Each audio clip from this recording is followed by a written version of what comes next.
आज मालेगांव समाजवादी पार्टी की तरफ से महाराष्ट्र समाजवादी पार्टी के अध्यक्ष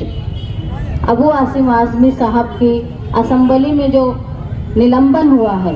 उसके खिलाफ अलामती तौर पर एहतजाजी धरना दिया जा रहा है। ये बात सच है कि रमजानुल मुबारक का महीना चल रहा है। आज जुमे का रोज धूप की शिद्दत होने के बावजूद भी जो मालेगांव की तारीख रही है कि हमेशा मालेगांव शहर ने समाजवादी और सोशलिस्ट ख्याल को जिंदा रखा है, उसकी जीती जागती मिसाल आज मालेगांव शहर के लोग रोजे की शिद्दत में और रमजान में रोजे की शिद्दत और धूप के बावजूद भी आज जमा होकर जो मालेगांव की तारीख रही है कि हम हिंदुस्तान को तहरीक की राह देते हैं, वैसे ही अबू आसिम आज़मी साहब के खिलाफ जो जालिमाना नाइंसाफी का जो फैसला हुआ उसके खिलाफ महाराष्ट्र में सबसे पहले एहतजाज करने का काम मालेगांव शहर कर रहा है। काबिले मुबारकबाद। हिंदुस्तान की ये तारीख रही है कि हिंदुस्तान में अभी के वाक़े छोड़ दिए जाएं जो हालिया वक्त है तो हिंदुस्तान में वही राज करता है जो दिलों पे राज करता है।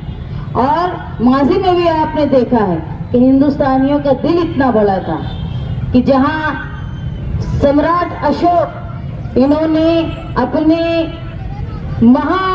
जो उनसे गलतियां हुई थी उसके बाद उन्होंने माफी मांगकर जब बौद्ध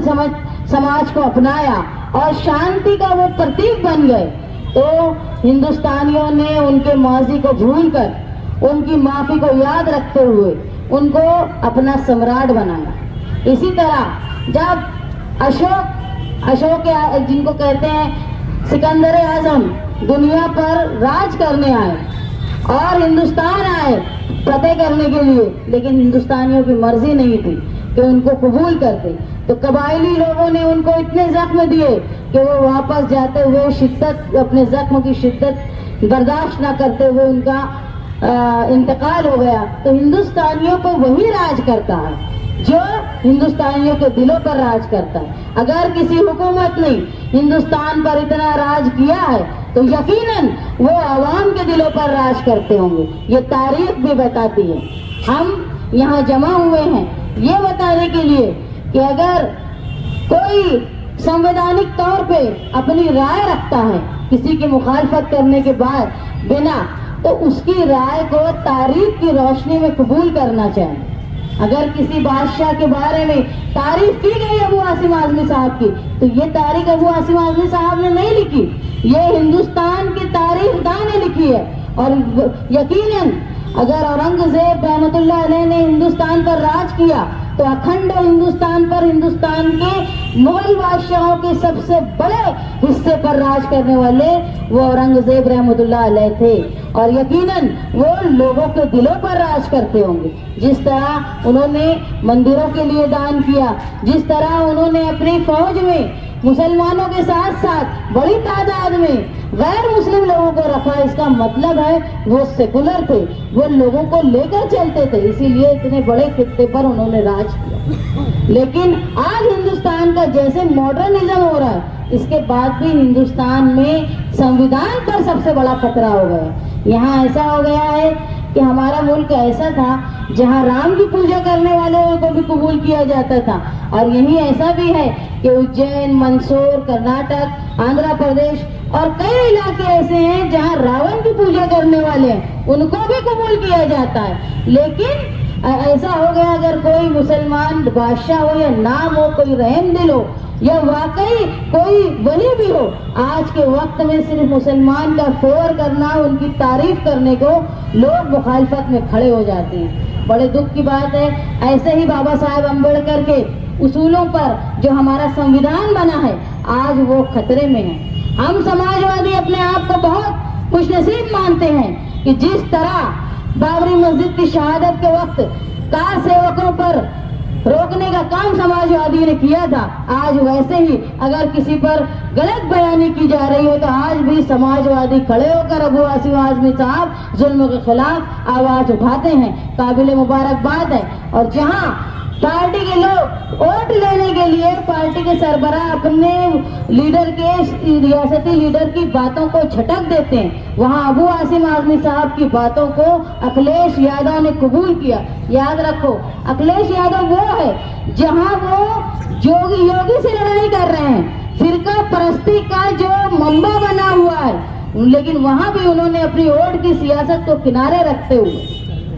उन्होंने अपने लीडर, रियासती लीडर की बातों को कबूल किया। यही है सच्चे समाजवादी। और मालेगांव की भी तारीख रही है कि सोशलिस्ट और समाजवादी जहनियत के लोग यहाँ रहे हैं। वक्ती तौर पर अगर फिरका परस्ती का दौर जिस तरह हिंदुस्तान में भगवा फिरका परस्ती हो गई है, वहाँ जहाँ कसीर आबादी में मुसलमान है, वहाँ सफेद पोस्ट फिरका परस्ती भी हो गई है। लेकिन याद रखें, ये तरीका जो है वो हमारे लिए मुस्तकबिल में खतरनाक साबित होगा।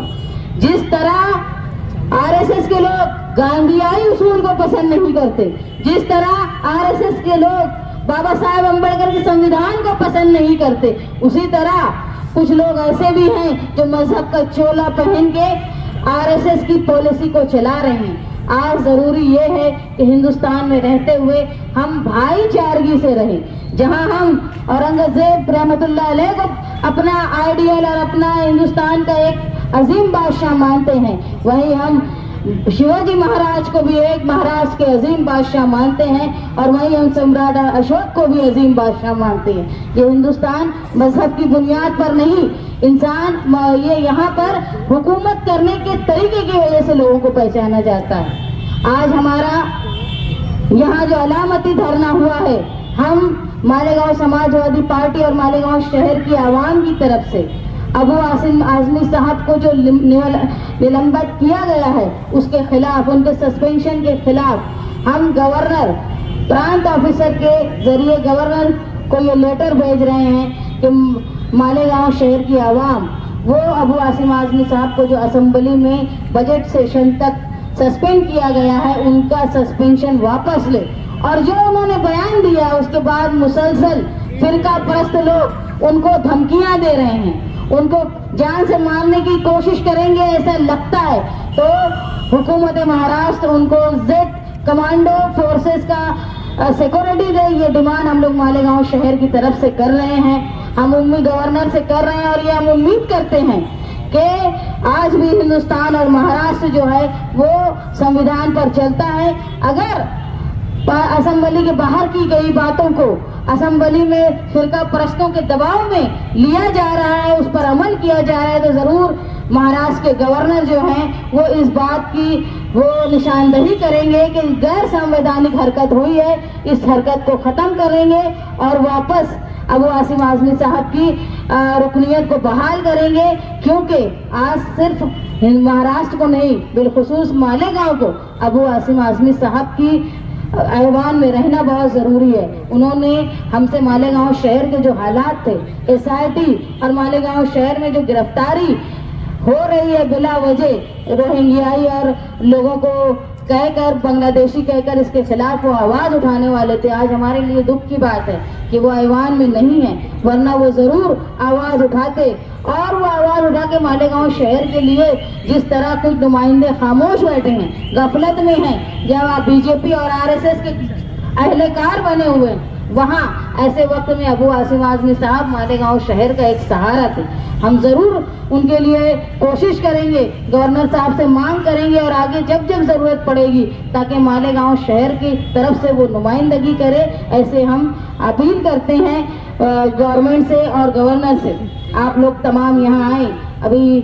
तहसीलदार साहब आए हैं, हम उनको निवेदन दे रहे हैं कि वो ये निवेदन जो है प्रांत कार्यालय से गवर्नर साहब तक पहुंचाएं, जिसके जरिए जो उनकी कैंसिलेशन किए जाए, उनकी मेंबरी जो बजट सेशन तक हो रही है उसको रद्द की जाए।